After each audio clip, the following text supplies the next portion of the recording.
সাল্লাল্লাহু আলাইহি ওয়াসাল্লাম এই বাক্যটি বলেছেন, এই বাক্যটার বাস্তবতা আজকে দেখতে পাচ্ছি। এটা হয় কি করে, কিছুদিন পরে আরো কত কি হবে সবাই বুঝতে পারছে এটা জেনা। আল্লাহ রাসূলও বলছেন এটা জেনা, কেউ কিছু বলে না।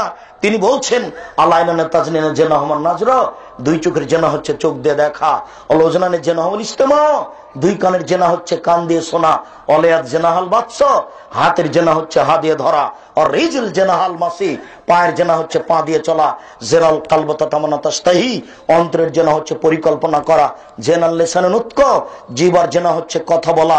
আমি জানি না গাজীপুরের খবর, আমি জানি রংপুর, দিনাজপুর, লালমনিরহাট, নীলফামারী, কুড়িগ্রাম, পঞ্চগড়, ঠাকুরগাঁ এদের আচরণ আমি জানি। চাঁপাই নবাবগঞ্জ, রাজশাহী তো এরকম কিছু আছে, তবে কম।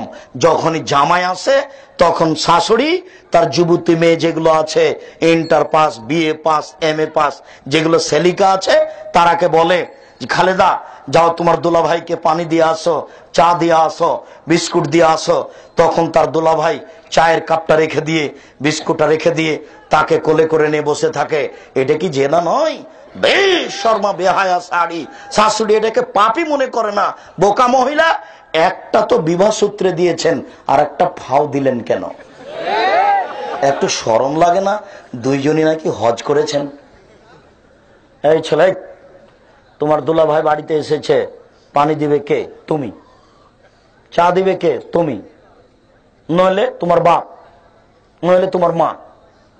তোমার মা তোমার দুলাভাই পানি দিবে, তোমার বোন গেল কেন? যাবে কেন? তোমার বোন যদি ওই দিকে যায়, একটু যায় ওই দরজার দিকে, যে ঘরে তোমার দুলাভাই আছে, তোমার মা বলবে তো দাঁত ভেঙে দেবো, এই ঘরে আলি কিনা চামড়া তুলে দেবো, যা যা এখান থেকে। এই কথা তোমার মা বলবে। তোমার মা মানুষ না নাকি? তোমার মা পশু নাকি? তোমার মা কিছু বুঝে না? তোমার মা পশু নাকি? তোমার মা মানুষ নয়? তুমি দাও তোমার দুলাভাইকে, কি দিবা? তুমি না থাকলে তোমার বাপ দিবে, তোমার বাপ না থাকলে তোমার মা দিবে। তোমার বোন গেল কেন? কেন যাবে? তোমার বোনকে যদি যেতে হয়, তাহলে তোমার দুলাভাই বের হয়ে অন্য ঘরে যাবে, আর না হলে তোমার বোন এক ঘরে সাজিয়ে রাখবে খাওয়ার, তারপরে বাহির দরজা থেকে বলবে দুলাভাই ওই ঘরে খাদ্য সাজানো আছে, খেয়ে আসেন। ধর্মকে পাগল পেয়েছো তোমরা? দেখো এইভাবে জেনাকে হালাল মনে করো না, অবাক হতে হয়। এই ছেলে তোমার আব্বার আমি আচরণ কি দিয়ে বলি। তোমার আব্বা বলছে ওই দূরের দিক দিয়ে জামাই, দূরের জামাই চট করে বাস টার্মিনালে দেখা, তখন চট করে তোমার আব্বা বলছে ও জামাই শোনো, এই যে আমার মেয়ে শালিকা একটু তুমি সাথে করে নিয়ে যাও, ওই ঢাকা বিশ্ববিদ্যালয় ওখানে সামনে নামিয়ে দিও। অবাক।